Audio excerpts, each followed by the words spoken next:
જી જરૂરથી યોમિક, અત્યારે જોવા જો તો મેજરલી તો પરિણામોના કારણે સ્ટોકમાં ઘટાડો દેખવા મળ્યો છે, પણ એ પાછળના ઘણા બધા રીઝન પણ છે. તો પહેલાં પરિણામો પર આપણે નજર કરી લઈએ. કંપનીની આવક જે છે એમાં તમે નજર કરશો તો 4% જ વધારો જોવા મળ્યો છે. સાથે તમે નજર કરશો કંપનીનો નફો જે છે એમાં 59% ઘટાડો દેખવા મળ્યો છે. સાથે તમે નજર કરશો ઈબીટા જે છે એ પણ ઘટીને આવ્યા છે, 38% ઘટીને આવ્યા છે. સાથે માર્જિન જે છે એમાં પણ દબાણ દેખવા મળ્યું છે. તો ઓવરઓલ જોવા જાય તો કંપનીના પરિણામો એટલા સારા નથી જોવા મળ્યા. એક એ રીઝન છે, પણ મેજરલી એની પાછળનું રીઝન એ છે કે કંપનીની જે ટોટલ એક્સપેન્સીસ જે છે એ વધી રહી છે. એના કારણે કંપનીની આવક અને નફામાં દબાણ જોવા મળ્યું છે. હવે એ એક્સપેન્સીસ વધવા પાછળના કારણો શું છે એ આપણે જાણી લઈએ. જે કંપનીને જોવા જઈએ તો ઓવરઓલ સિમેન્ટ અને સ્ટીલ જે સેગમેન્ટ જે છે એનું લોજિસ્ટિકની કોસ્ટ જે છે એ કંપનીને વધારે પડી રહી છે. એક એ રીઝન છે.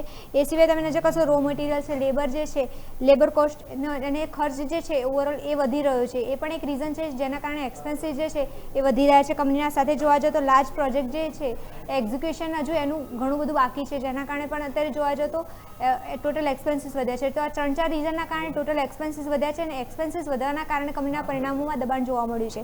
સાથે તમે નજર કરશો તો ગવર્મેન્ટના ઘણા બધા પ્રોજેક્ટ્સ પણ ચાલી રહ્યા છે. સાથે કંપનીની પાસે અત્યારે એક્ઝિસ્ટિંગમાં તમે નજર કરશો તો 1 લાખ કરોડથી વધારે મોટી ઓર્ડર બુક છે. એમાંથી કંપની પાસે અત્યારે જોવા જાઓ તો 40,000થી 47,000 જેટલા તો હજારના તો ઓવરઓલ જોવા જાઓ તો રેલવેઝના જ પ્રોજેક્ટ છે કંપની પાસે.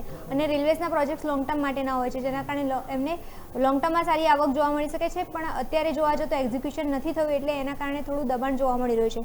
તો યોમિક અત્યારે જોવા જાઓ તો આ બધા રીઝન હતા જેના કારણે મેજરલી તો પરિણામોમાં ઘટાડો દેખવા મળ્યો છે. અને ઘટાડા પાછળના મેજરલી કારણે એમની જે એક્સપેન્સીસ જે છે ટોટલ એક્સપેન્સીસ એ ડે બાય ડે વધી રહ્યા છે. અને એ જ રીઝન છે જેના કારણે સ્ટોકમાં ઘટાડો દેખવા મળી રહ્યો છે.